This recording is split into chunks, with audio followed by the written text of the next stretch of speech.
জীবনের সাথে কবিতার সম্পর্ক খুঁজি। জাগো তবে অরণ্য কন্যারা কবিতার আলোকে। নিচে কয়েকটি প্রশ্ন দেওয়া হলো। প্রশ্নগুলোর উত্তর প্রস্তুত করো এবং পরে সহপাঠীদের সঙ্গে আলোচনা করে প্রয়োজনে নিজের উত্তর সংশোধন করো। তো এখানে 3টি প্রশ্ন দেওয়া রয়েছে। চলো এখন আমরা এই 3টি প্রশ্নের অ্যান্সার স্ক্রিপ্টে চলে যাই। প্রথম প্রশ্ন, জাগো তবে অরণ্য কন্যারা কবিতায় প্রকৃতির প্রতি কবির কী ধরনের অনুভূতি ও আবেগ প্রকাশ পেয়েছে? জাগো তবে অরণ্য কন্যারা কবিতায় প্রকৃতির প্রতি কবির ভালোবাসা ও গভীর আবেগ অনুভূতি প্রকাশ পেয়েছে। কবির চারপাশের বৃক্ষ নিধন দেখে কবি ব্যথিত ও চিন্তিত।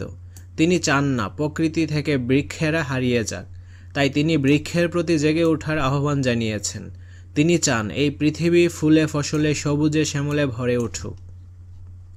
2 নম্বর প্রশ্ন, ক্ষুধার্ত ভয়ার্ত দৃষ্টি প্রাণহীন সব মুখ ম্লান। এ কথা দিয়ে কবি কি বুঝিয়েছেন? ক্ষুধার্ত ভয়ার্ত দৃষ্টি প্রাণহীন সব মুখ ম্লান বলতে কবি অরণ্যের সংকটময় পরিস্থিতিকে বুঝিয়েছেন।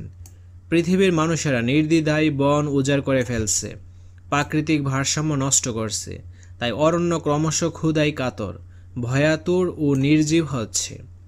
অরণ্য মাটি থেকে পানি শোষণ করতে পারছে না। এখানে দন্তন্য হবে, টাইপিং মিস্টেকের জন্য আমি দুঃখিত। কেননা প্রকৃতি তার ভারসাম্য হারিয়েছে।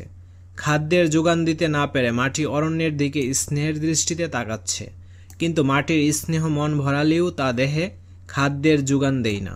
ফলে গাছপালা ক্ষুধার্ত। এই ক্ষুধার জ্বালা অরণ্যকে করেছে ভীত, প্রাণহীন আর মুখকে করেছে ম্লান। 3 নম্বর প্রশ্ন, তোমার চারপাশের প্রাকৃতিক পরিবেশের বিবরণ দাও। এ পরিবেশ তোমার কেমন লাগে? আমার চারপাশে সুন্দর প্রাকৃতিক পরিবেশ ছিল, তবে বর্তমানে তা হারাতে বসেছে।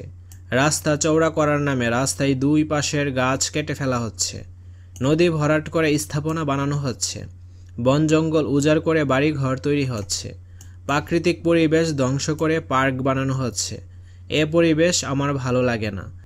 আমার ভালো লাগে মুক্ত প্রাকৃতিক পরিবেশ, অসংখ্য গাছপালা আর পাখ পাখালি। জাগো তবে অরণ্য কন্যারা কবিতার বৈশিষ্ট্য। জাগো তবে অরণ্য কন্যারা কবিতার মূল ভাব প্রকৃতির প্রতি ভালোবাসা। চারপাশে চলছে বৃক্ষ নিধন, কবি তাতে ব্যথিত ও উদ্বিগ্ন। এই অবস্থায় কবি বৃক্ষদের জেগে ওঠার আহ্বান জানিয়েছেন। তিনি চান সবুজে সবুজে ফুলে ও ফসলে পৃথিবী ভরে উঠুক। কবিতাটিতে প্রতি 2 চরণের শেষে মিল আছে, যেমন আজি, বাজি, জ্বালা, বালা ইত্যাদি।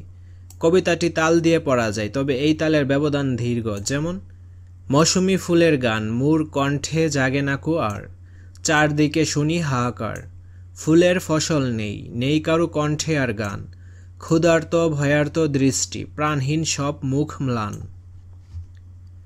কবিতার লয় বা গতি ধীর। কবিতাটিতে কিছু শব্দরূপের পরিবর্তন দেখা যায়, যেমন আমার মোর, না নাকো, দিকে পানে, জর্সে খড়িসে, আজ আজি, মেলে মেলি, জন্য লাগি রয়েছে রহিয়াছে ভরে ভরি, জন্নতরে ইত্যাদি। প্রমিত ভাষার শব্দরূপ এমন নয়। এই কবিতায় উপমার ব্যবহার আছে, যেমন সেখানে খড়িছে স্নেহ পল্লবের নিবিড় ছায়ায়। কবি এখানে কচি পাতার ছায়াকে স্নেহের সঙ্গে তুলনা করেছেন।